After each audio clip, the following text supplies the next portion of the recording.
Livre when I was 12.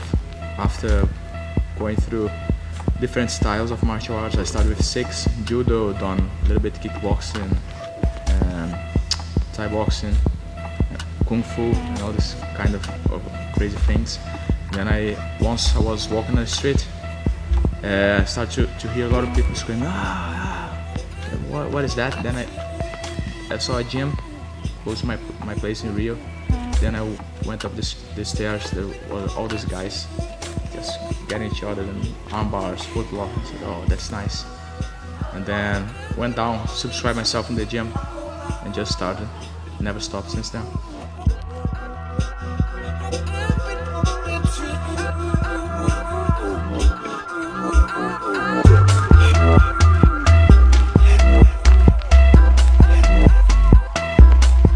Some Japanese, trained with Gi and met the Gracies and started to develop the Brazilian Jiu-Jitsu, right? And at the same time, some kite wrestlers that were already coming from the old Luta Livre, they went to Brazil and met some Brazilians, and these Brazilians started to develop the art into other things, create new techniques, and become the Luta Livre Esportiva, we call in Brazil. That's what I teach now. I think it's the most complete art, because in kite wrestling you cannot use some chokes and some arm bars or whatever. In BJJ you cannot use crunks, you cannot use some kinds of leg locks, and Luta Livre you can do anything you want. I'm doing a tournament over here, and on the rules is you can do anything you want for submissions. Of course you can stick fingers in the eyes and this kind of stuff, but any submission you want, because that's what Luta Livre is about, submission.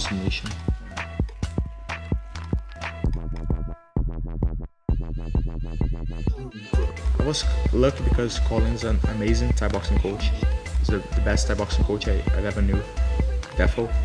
And so when I got over here, I found a team that I didn't need to worry about the strikes, because they are all amazing on Thai boxing. But I had a team who didn't know one thing about ground, and because they were so good on the strikes, everyone wanted to take them down. So I had to rush into things. So I tried to work on the defensive skills first, and after some counters, and then start to build the ground game up. And now I can say that our team is complete. All the guys are UK wise very good in the ground. They got a very good ground game.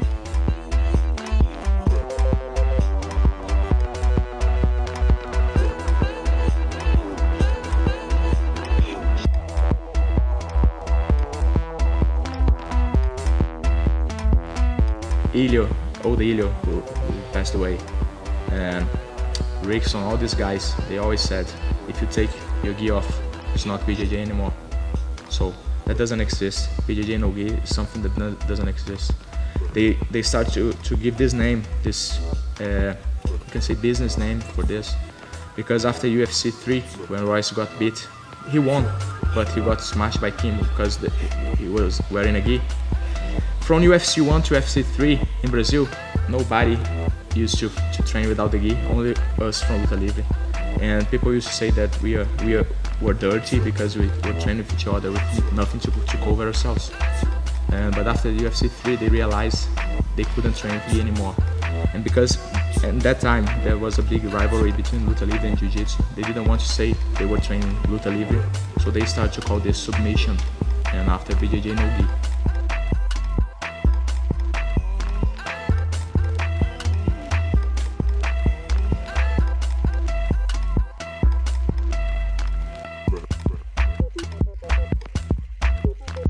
Luta Livre is all about submissions.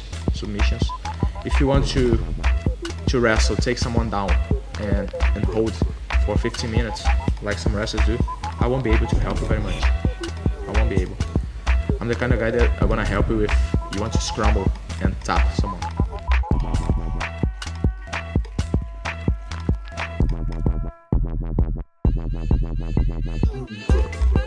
I don't like to see guys rolling for more than 1 minute and nobody taps anyone.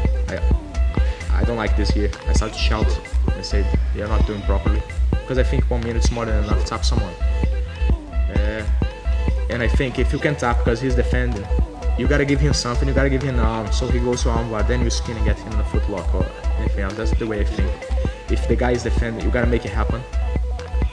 Because the problem is, they gotta know, if they go in America to fight in American shows, or in Japan to fight Japanese shows, they won't win by decision. Doesn't matter how good you are, you will never win by decision. And because Luta Livre is a small thing, always been a lot smaller than BJJ in Brazil, we would never win BJJ fighters in grappling comps or MMA by decision. We never. We could be superior for 15 minutes, that's superior, and they would give maybe a draw. Or you can check on the internet, Paulo Filho against Cacareco from Luta Livre, and you're gonna see Cacareco just smash Paulo Filho for 15 minutes, and they give it a draw. So that's what I got from my master, and what I give to my students is this thought: you never win by decision. So you need to make it happen. You need to finish the fight. That's the main thing.